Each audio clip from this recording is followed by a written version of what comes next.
Nos va a acompañar en los próximos minutos el doctor Gastón Cosia para presentar El anillo de Leandro Gómez, las crónicas del ex senador Manuel Singlet. Doctor Cosia, bienvenido, buenas tardes, gracias por estar aquí. Yo quiero mostrar, lamentablemente, no sé si tenemos en gráficos, pero si no, vamos a mostrar nuevamente la carátula. Allí está, perfecto. Le pedimos disculpas por mi corbata, doctor. No, Esta es una provocación. Son los primos. Eso fue una interna de la tanda. Esa es la portada de este libro que ha editado la Fundación Casa de los Lamas. Y yo quiero tomar los dos primeros párrafos de la introducción del libro, que dice: el presente relato es fruto de la admiración y como tal no puede ni pretende ser objetivo. Frases corta y clara. Contundente. ¿No? Nos vio que él no es periodista y nos enseña a nosotros. Por cierto. ¿No? Esto es el arte de decir mucho en pocas palabras. Escribir poco, decir mucho. Como crónica de la muerte anunciada, ¿no? Hablamos mucho, decimos poco. Y dice en el segundo párrafo: sí interesa ser auténtico, respetuoso para con su inspirador y sus circunstancias. Y las circunstancias son vinculadas al pasado reciente y también a esta anécdota del anillo de Leandro Gómez. Estas cosas no se dicen en una entrevista, pero Alberto Silva y yo tenemos un particular y grato recuerdo del senador Manuel Singlet en su pasaje como legislador y en su pasaje como un parlamentario de convicciones fuertes y una ética inamovible. Y un don de gente, ¿no? Que es lo que importa siempre en la vida. Bueno, ¿cómo arranca esto, Gastón? En principio es muy difícil quien haya conocido a Quique no quedar prendado de eso que quedaron ustedes, es decir, de esa... Tenía una bonomía, una forma de ser, de actuar, era una persona transparente, que en el ámbito político es muy difícil encontrar. Yo que me muevo en el ámbito político también. Entonces él lograba eso y eso lo fue dejando marcado en todo lo que fue su trayectoria, ¿no? No solo como legislador, sino también como activista político, porque él tuvo una etapa muy importante durante la dictadura, donde coordinó distintas acciones que describimos en el libro, muy importantes, y bueno, y después en su rol de gestor público, cuando estuvo en la OCE, como director por la minoría, en el primer gobierno democrático, ¿no? Luego de la dictadura. Entonces él dejaba esa impronta, y bueno, nosotros lo conocimos como jóvenes que nos acercábamos a la política, ya por los años fines de los 80, y bueno, teníamos un compromiso muy fuerte con los compañeros que vivimos esa etapa de trabajo político, de militancia, que fue una etapa muy linda, porque teníamos todos aquello que no teníamos tanta división política entre blancos, colorados, frente amplistas. Nosotros vivíamos una esperanza... Pasa que hubo un objetivo común que era que se fuera la dictadura, ¿no? Y Quique nos ayudaba a interpretar eso, porque yo era militante estudiantil en aquel momento, entonces él tenía esa concepción muy reformista, muy revolucionaria, que impulsó Wilson, Carlos Julio, de acercar el trabajo social, el trabajo gremial, el trabajo político, entonces nos estimulaba constantemente. Y bueno, también tenía eso de que su casa era una casa de puertas abiertas, en donde todo era muy cotidiano, pero a su vez muy trascendente, porque así como se discutía de la alta política, se armaba en 2 minutos un asado, o la puerta estaba abierta, entraba uno y preguntaba y salía, y eso era lo vivíamos muy intensamente, ¿no?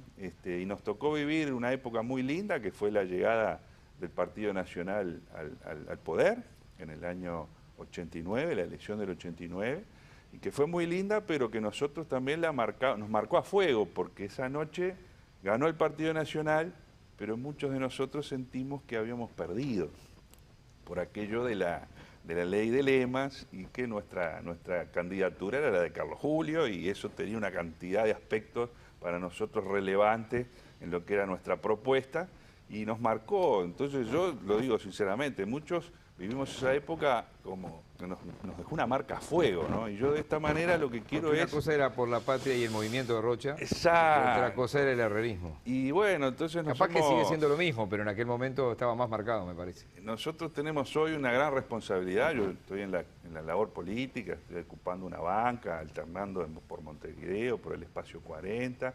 de reencontrar al partido y de tomar todas estas experiencias de tratar de tener presente la imagen de Quique para que nosotros no volvamos a cometer errores que alguna vez cometimos y sobre todo tratar de reivindicar el rol de la ética. Vamos a recordar el episodio del alejamiento desde el Parlamento. Bueno, es muy importante. Nosotros hicimos un homenaje a él ahora en la Cámara, aquí, que fue un homenaje muy interesante. Participaron legisladores de todos los partidos. Nos quedamos muy, muy contentos por la opinión que de él se tiene todavía en de todas las colectividades. Sí. Pero a veces hay una confusión, porque se dice, Quique renuncia porque no vota la ley de empresas públicas, ¿verdad? Aquella ley que propone la calle de reforma del Estado, que implicaba en alguna medida ciertas privatizaciones de algunas empresas muy importantes. Sí, sí, básicamente Antel en ese orden, y Pluna de repente, ¿no? El movimiento de Rocha participa... Estamos hablando año 92. Año 92. Participa activamente en tratar de mejorar esa ley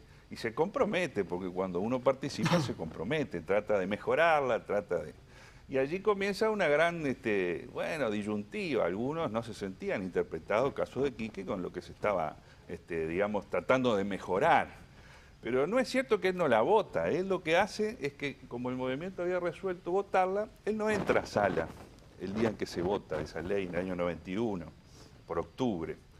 Pero sí busca y desea que el movimiento diera libertad de acción. Es decir, si bien el movimiento apoyó la ley, él lo que pretendía, como él estaba en contra, era que se le concediera libertad de acción.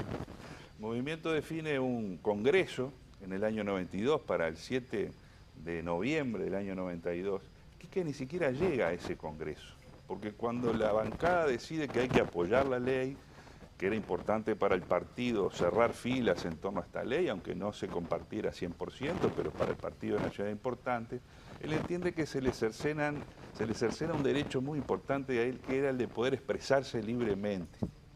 Y él dice, para mí es más importante, o va a ser más doloroso, dejar el movimiento de Rocha que dejar una banca. Entonces él deja la banca, pero no se va del movimiento de Rocha.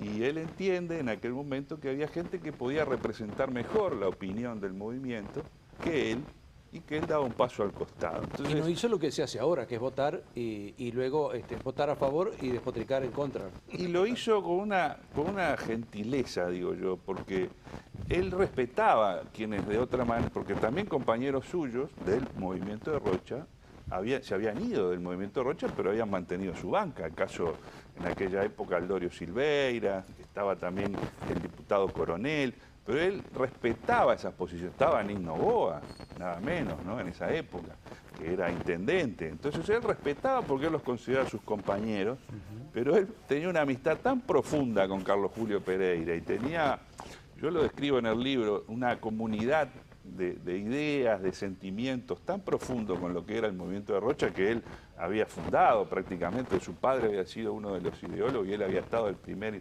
momento. ¿Alén García era legislador también?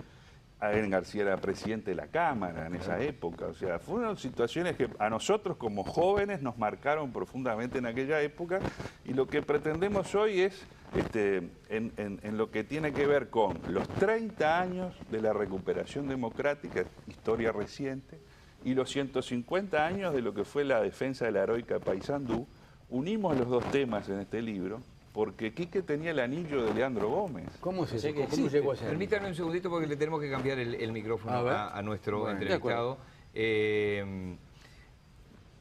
Y vamos a ir al porqué. Él ha unido, el doctor Gastón Cosia, el pasado reciente, es decir, desde cuando hablo pasado reciente, esto arranca en los comienzos de la década del 70, transcurren los primeros años de la dictadura, los años del comienzo de la década del 80, el retorno democrático, bueno, el triunfo del Partido Nacional, y ahí la historia se va enganchando con este famoso anillo de Leandro Gómez, el héroe de la defensa de la heroica. Yo estuve preso por Leandro Gómez.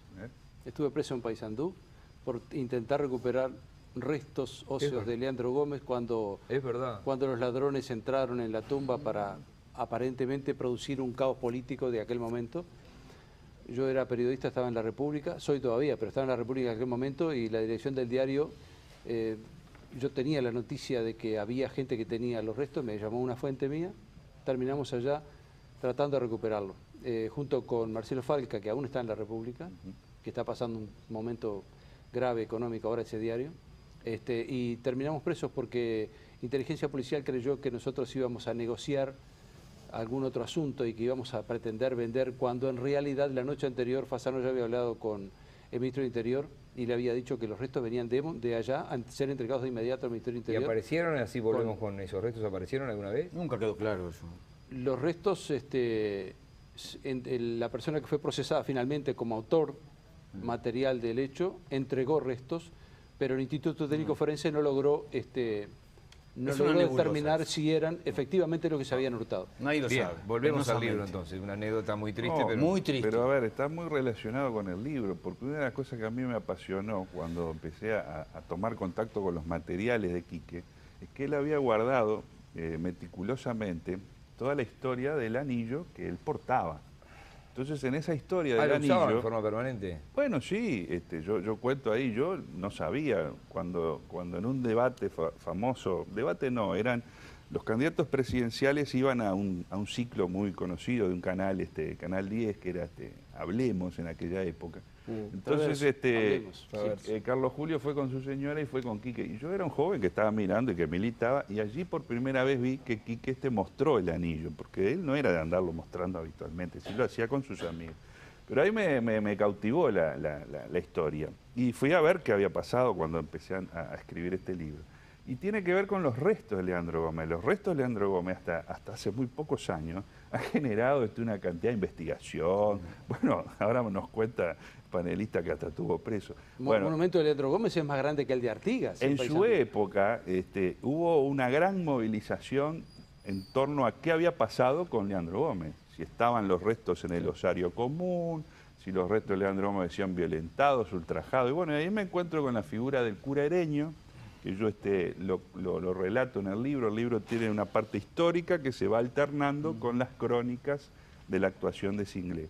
Y en la parte histórica relatamos la llegada del anillo aquí, que tiene mucho que ver con esto, con los restos de Leandro Gómez y lo que ocurrió con esos restos, que es una historia preciosa.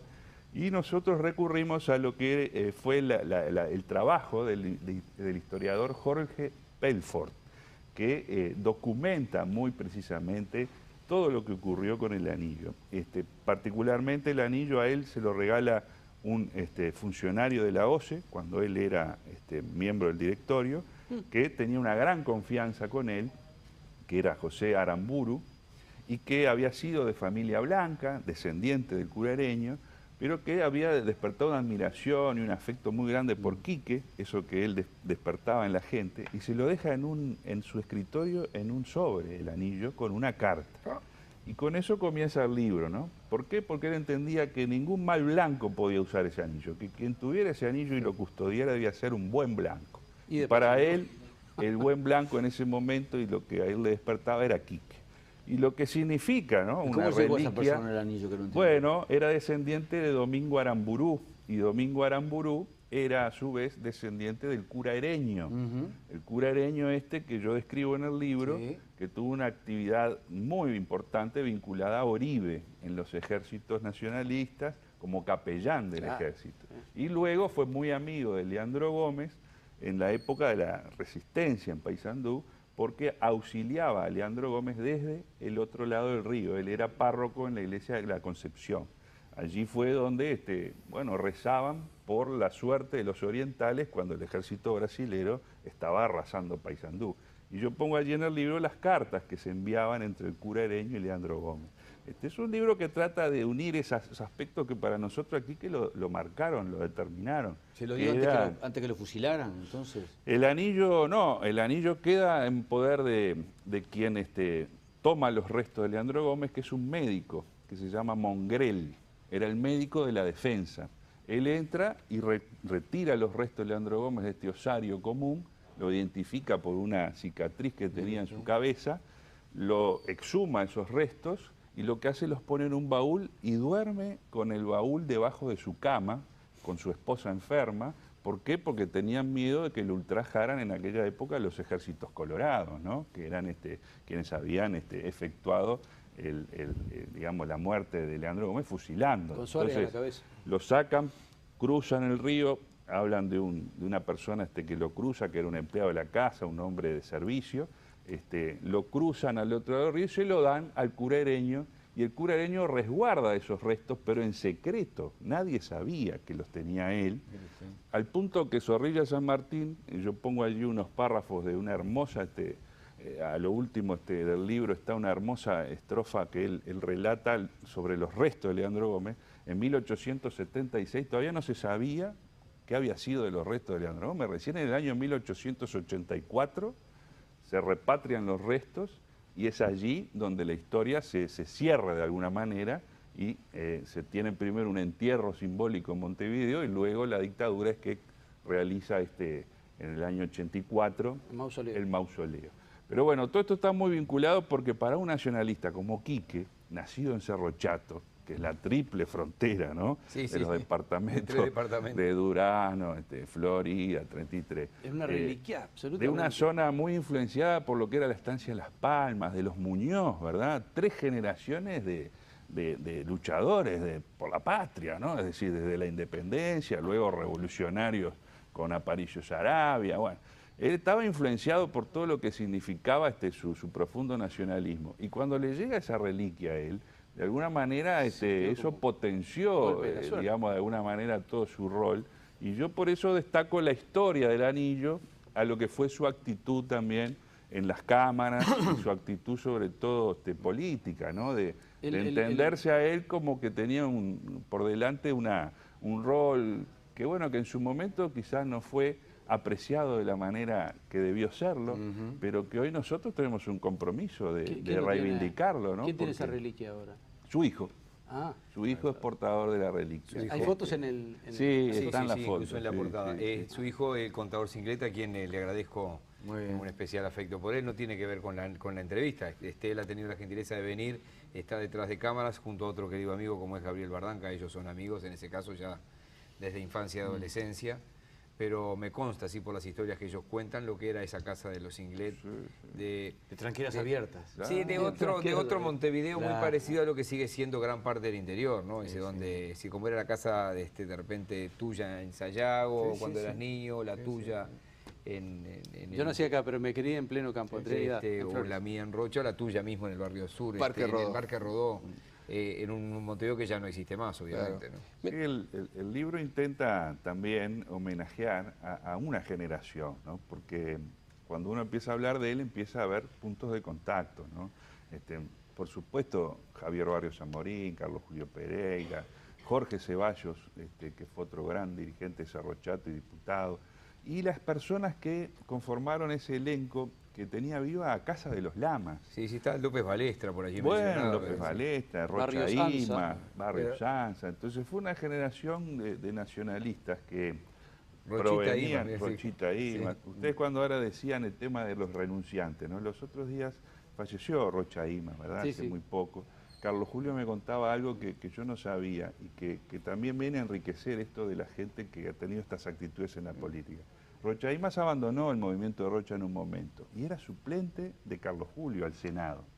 Y lo que hizo Rocha Imas fue decirle, mire Carlos Julio, yo me voy del movimiento de Rocha, quédese tranquilo que yo, si me convocan, no voy a asumir esa banca, porque yo me retiro del movimiento. Y esas cosas nadie las sabe, ¿verdad? Pero eran esas actitudes de los políticos que otro, cuando lo convocaran, iba, aunque se hubiese ido del sector. Pero él tenía esa... Chenlo, de la Unión Popular de Erro, renunció a cobrar la jubilación hasta el último momento. Él volvió al país, él se negó a cobrar su jubilación. Vivía muy humilde, usted lo puede conocer. Allí se narra un poco eso en una actitud que tuvo Quique en la OCE, que fue la de donar parte de su subsidio como director, que lo donó a los funcionarios de la OCE, porque él estaba en desacuerdo con el subsidio que se le brindaba en aquella época por 3 años.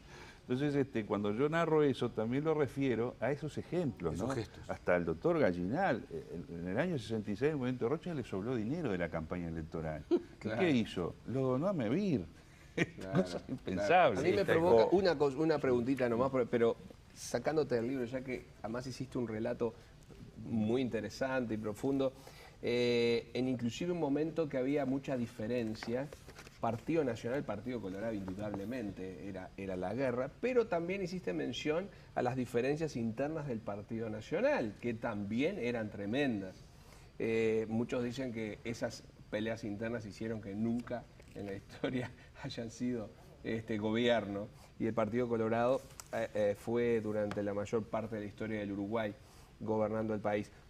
Ahora tú, que venís de un ala wilsonista, estás dentro de un movimiento que es la 40, que está dentro del herrerismo. ¿Cómo vivís eso en la actualidad? Yo he procesado todo eso y parte de eso lo plasmo en este libro, porque justamente a nosotros nos dolió mucho esa noche nos marcó.